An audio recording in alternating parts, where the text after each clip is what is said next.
तो आज हम बात करने वाले हैं जुंजी ईटो की ऐसी स्टोरी के बारे में जो तुम्हें दिखाएगी कि साइंस फिक्शन स्टोरी भी कैसे तुम्हें डरा भी सकती है। और इसमें ह्यूमंस की डार्क साइड को भी दिखाया गया है कि कैसे संकट आने पर वो कैसे किसी को भी खत्म कर सकते हैं। हाँ, तो न्यू सेटअप कैसा लग रहा है? न्यू सेटअप नहीं है, मैंने तुम्हें बताया था ना, घर में काम चल रहा है, तो बस अब इसलिए दूसरे कमरे में वीडियो बनानी पड़ रही है। अभी थोड़े से दिन यही सेटअप रहेगा, बट सब्र करो, जो ये काम हो रहा है उसके बाद कुछ तगड़ा होने वाला है। और आज तो भाई मतलब बैंड बजने वाली है, क्योंकि बिना एसी के रिकॉर्डिंग करने वाला हूँ।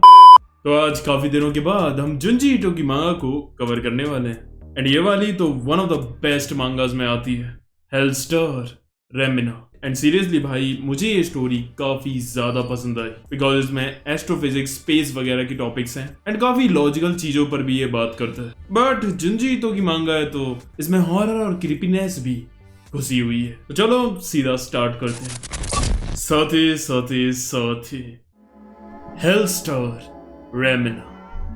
तो ये मांगा स्टार्ट होती है और हमें दिखाया जाता है एक लड़की जिसका नाम है रेमिना, और काफी सारे लोगों ने उसे बांध कर रखा हुआ था और सबकी सब उसे मारने के लिए कह रहे थे। एंड देन हमें आसमान में भी कुछ अजीब सा दृश्य दिखाया जाता है। अब हम प्रेजेंट टाइम में आते हैं, जहां हमें दिखाया जाता है कि एक बहुत ही ज्यादा तगड़ा साइंटिस्ट है, प्रोफेसर ओगुरु, जिसने हाल ही में अभी नोबेल प्राइज भी जीता है। तो तुम समझ ही गए होगे कि इसकी समाज में काफी इज्जत है। और साइड में उसकी बेटी भी बैठी हुई थी। और प्रोफेसर ओगुरु जो था वो रिपोर्टर्स को बताता है कि अभी कोई रिसर्च में उन्हें एक नया प्लेनेट नजर आया है स्पेस में, जिसकी ट्रेजेक्टरी भी काफी अलग है किसी भी प्लेनेट से। और मुझे लगता है कि इसकी खोज एक नया ही चेंज लेकर आएगी पूरी एस्ट्रोफिजिक्स में। अब बाकी लोग भी उससे क्वेश्चन करते हैं कि आपने जो ये प्लेनेट डिस्कवर किया है, क्या आपने उसका कोई नाम रखा?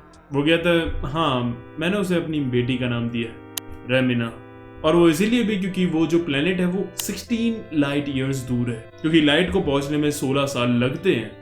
तो इसका मतलब है कि वो 16 साल पहले हमारे यूनिवर्स में आया होगा। और कोइंसिडेंटली मेरी बेटी भी अभी अभी 16 साल की होने वाली है। तो ऐसा कह सकते हैं कि मेरी बेटी और वो प्लेनेट एक ही टाइम पर पैदा हुए। अब अगले दिन हमें प्रोफेसर ओगुरु की लेबोरेटरी में दिखाया जाता है कि उनका असिस्टेंट उनसे कहता है प्लेनेट रेमिना में कुछ अलग ही चेंज देखने को मिले हैं। पहला तो यह है कि ये काफी तेजी से मूव कर रहा है, लगभग लाइट की स्पीड से। कभी कभी तो ये उससे भी तेज हो जाता है, जो कि साफ साफ फिजिक्स के लॉज को डिफाई कर रहा है। और रेमिना जैसे जैसे पास आ रहा है, उसके चारों ओर जो स्टार्स है वो डिसअपियर होते जा रहे हैं। इसमें कोई शक नहीं कि Remina is the biggest thing to ever happen in astrophysics. अगले दिन ये अखबारों में खबर छप जाती है कि प्लेनेट रेमिना सबसे बड़ी मिस्ट्री है ह्यूमन हिस्ट्री की। एंड उसका नाम भी एक खूबसूरत लड़की रेमिना के ऊपर रखा गया है। अब जो रेमिना थी वो इस खबर के बाद काफी ज्यादा फेमस हो गई थी, लेकिन वो काफी शाय और इंट्रोवर्ट टाइप की लड़की थी, इसलिए उसे ये फेम वगैरह ज्यादा पसंद नहीं आ रहा था। अब वो इतना ज्यादा फेमस हो गई थी कि उसे एडवर्टाइजमेंट प्रमोशंस मिल रहे थे, यहाँ तक कि उसका खुद का शो भी चल रहा था। और सारे के सारे लोग उसके दीवाने थे, वो सिर्फ उसकी एक झलक देखने के लिए पागल हो रहे थे। हमें दिखाया जाता है जो उसका मैनेजर था मित्सुमुरा, जो कि उसे इस बिजनेस में भी लेकर आया था।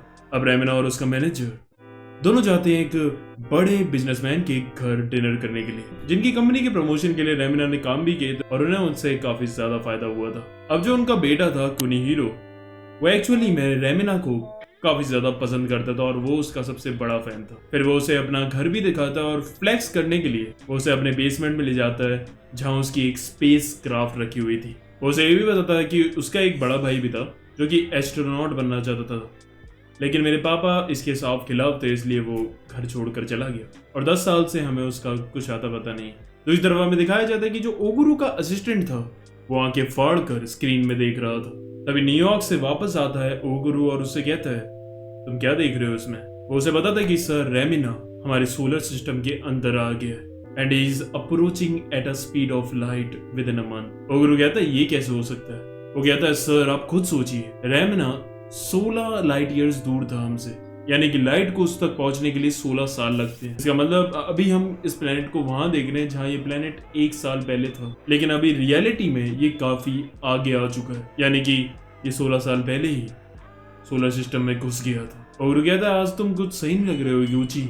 और दूसरी बात, हमें कैसे पता कि ये सीधा हमारे सोलर सिस्टम में ही आ रहा है? वो कहता है, मैंने देखा है, आई मीट रेमिनाज़, उसने ही मेरे को दिखाया, उसे हमारी एग्जिस्टेंस का पता है। एंड देन वो पागलू की तरह हंसने लगता है और कहता है, वो हमारे पास आ रहा है। अब ये जो खबर थी ये हर जगह फैल जाती है कि रेमिना सोलर सिस्टम में घुसता चला आ रहा है। बाहर हम देखते हैं कि लोग भौंकला जाते हैं और ओगुरो को घेर लेते हैं और उससे काफी सवाल कर रहे थे। दूसरी तरफ हम देखते हैं कि रेमिना की बर्थडे पार्टी थी जिसमें मित्सुमुरा और कुनिहिरो भी आए थे। तभी उसके फैन क्लब का जो प्रेसिडेंट था वो उसे फूल देता और उसका नाम था नोया गोडा।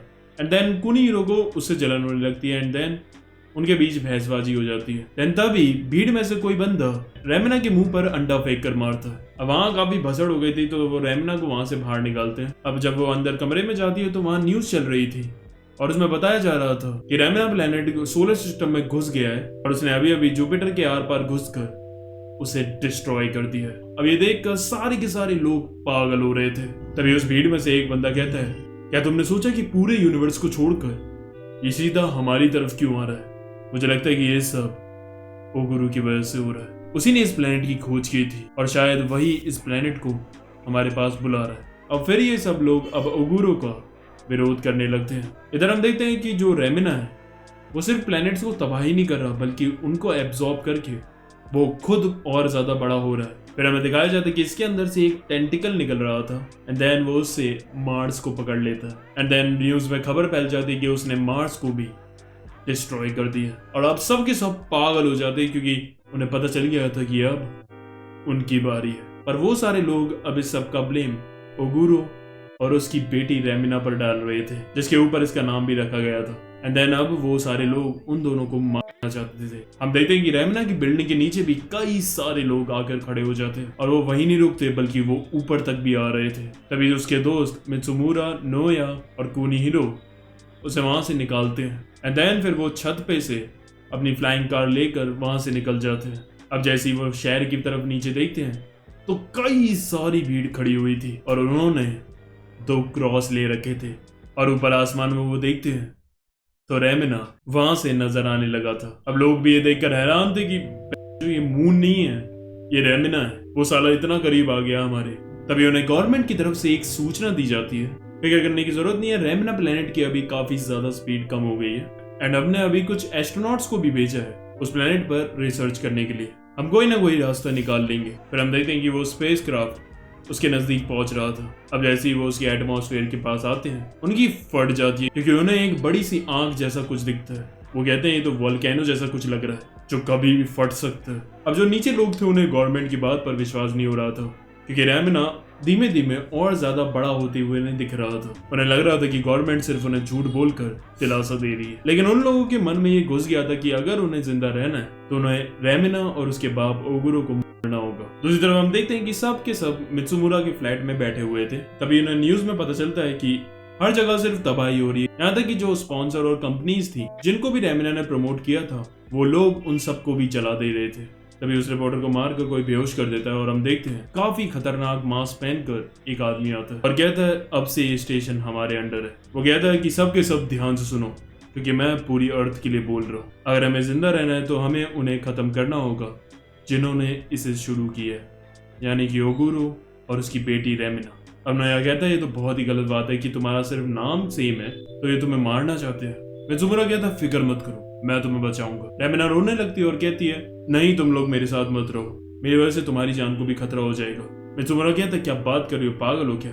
नेओ कहता है चाहे मुझे अब कुछ भी हो जाए मैं तुम्हें छोड़कर नहीं जाऊंगा। तभी उससे जेलस होकर कुनिहिरो कहता है तो चुप कर क्लब के प्रेसिडेंट, मैं इसका स्पॉन्सर हूँ, मैं इसे बचाऊंगा। और फिर उन दोनों के बीच में बहस होने लगती है कि कौन रेमिना को बचाएगा। तभी हम देखते हैं कि उनके दरवाजे तक लोग पहुंच गए थे एंड देन फिर वो दरवाजा भी तोड़ने लगते हैं। अब नोया का क्लब का जो वाइस प्रेसिडेंट था वो भी वहीं था। वो उसे कहता है तुम नीचे जाकर हमारी फ्लाइंग कार यहाँ पर ले आओ।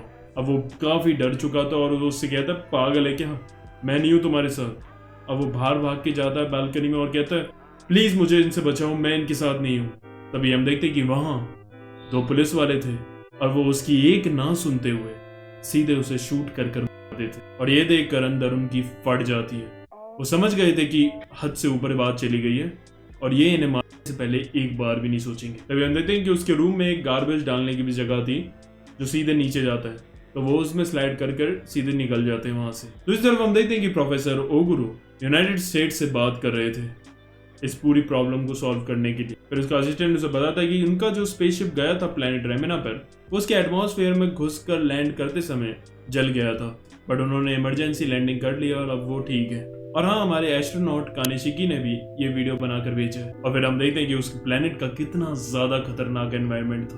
तभी उनमें से एक एस्ट्रोनॉट को कुछ वहां दिखता है, और जैसे ही हम वहां देखते हैं तो वहां कुछ चीज थी जो वेव कर रही थी। अब ये नहीं पता कि वो इंसान थे या फिर कुछ और यही वीडियो खत्म हो जाती है। अब प्रोफेसर ओकुरू कहता है टोक्यो के काफी बुरे हाल है, मुझे वापस जाना होगा क्योंकि मेरी बेटी वहां पर है। उसका असिस्टेंट कहता है नहीं प्लीज आप मत जाइए, वहाँ बहुत ज्यादा बुरे हाल है, वो आपको मार देंगे। यहाँ पर तो आप तब भी सेफ है, हमारी पूरी सिक्योरिटी है।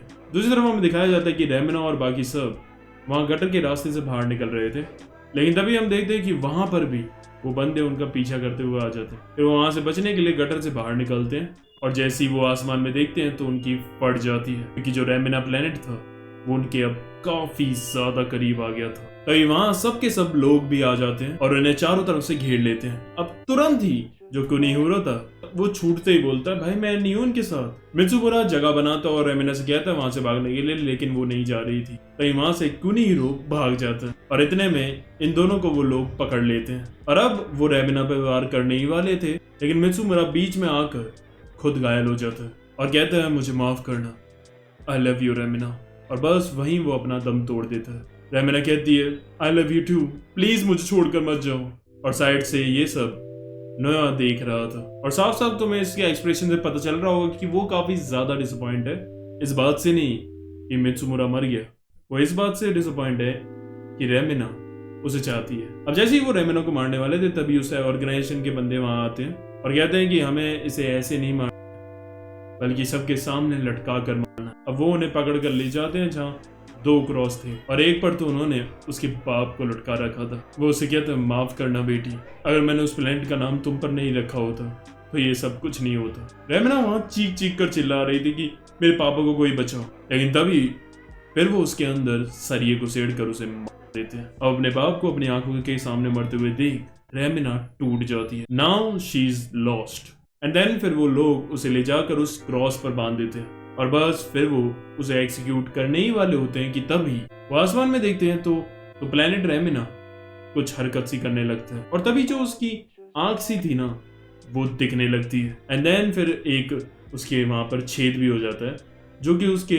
मुंह जैसा लग रहा था, और फिर उसके मुंह के अंदर से एक टेंटिकल निकलता है, और साइड में जो मून था वो उसे उस टेंटिकल से पकड़कर अपने मुंह में डालकर उसे खा जाता है। और ये देखकर उन सब की फट जाती है कि ये तो अर्थ को भी ऐसे ही खा जाएगा।